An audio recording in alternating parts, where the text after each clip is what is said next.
Now, when I grew up kind of a country boy out west of West Palm Beach, Loxahatchee. We had 5 acres and dirt roads, and my parents' friends bought us a Rottweiler. I remember we had it as a pup. Loved that dog.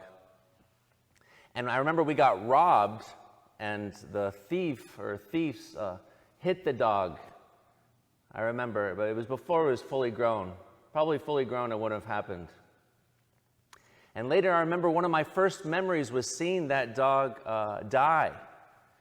Got hit by a speeding van down that dirt road. It had gotten out of the fence.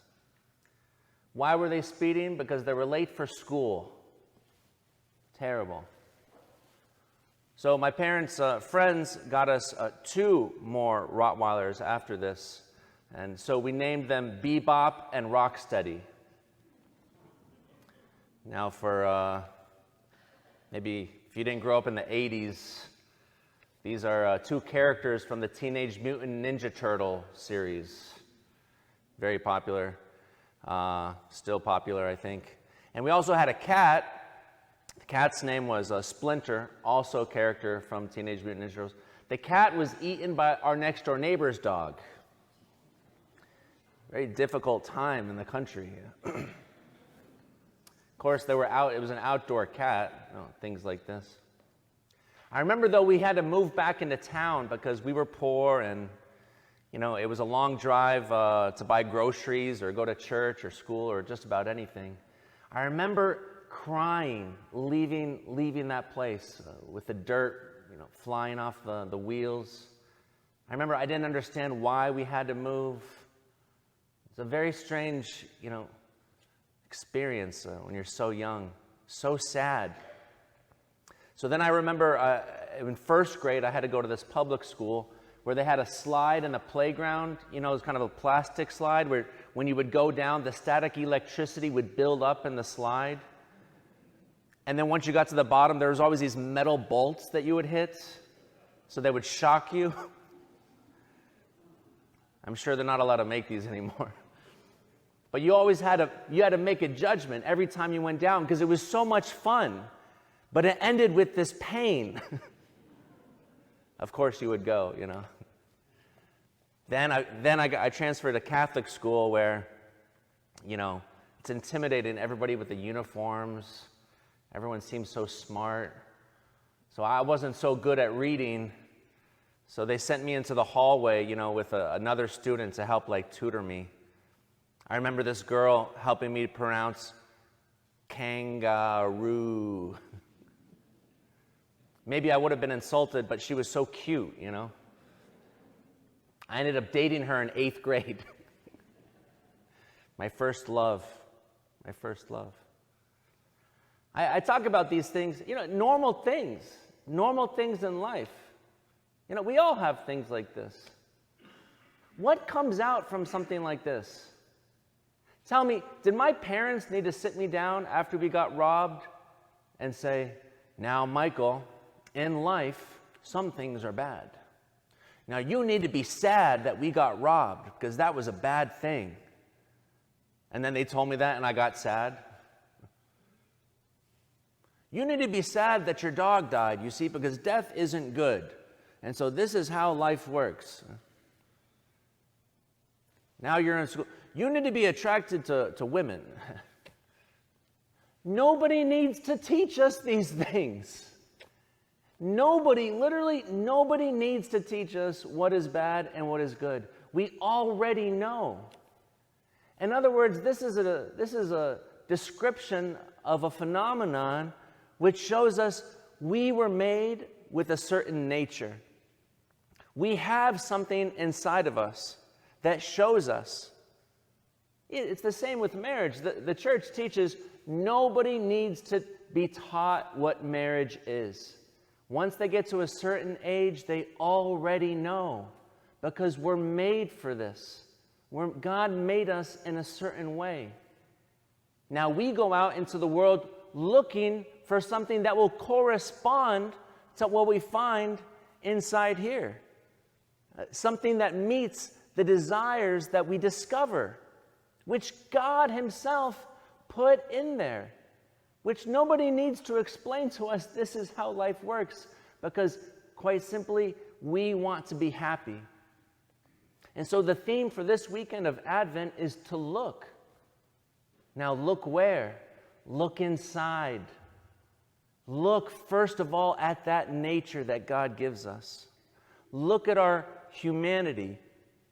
Last week we noted that there's nothing more unreasonable than the answer to a question that has not been asked. There's nothing more unreasonable to a response to a desire that's not there. So first of all, the question is to look at the desire, to look at the need, to look inward. And then from there, we look outward. We seek to find the place where this desire will be fulfilled. We seek to find the place where our humanity can flourish, where life is better than any place else, where we can truly live with hope, without ignoring anything that happens in life. Because God uses everything that He gives us, all of those circumstances, for what? To be with us, to come and to be with us. Are we capable of doing this? Are we capable of discovering Christ? It's impossible, my friends. Christianity is impossible. There's nothing that we can do that will cause God Himself to come and meet us. And yet still, because we have these desires, we must go out.